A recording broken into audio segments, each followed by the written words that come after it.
Bakı-Sumqayıt yolunda ağır yol nəqliyyat hadisəsi baş verib. Hadisə nəticəsində bir nəfərin öldüyü bildirilir.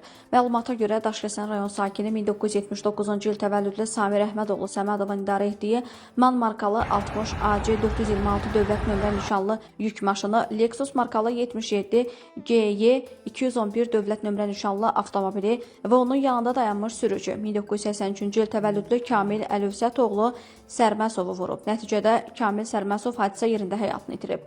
Faktla bağlı araşdırma aparılır deyə məlumatda vurğulanıb. Qeyd edək ki, Kamil Sərməsov keçmiş ANS telekanalının məşhur layihələrdən olmuş Toylar Kralının finalçılarından idi.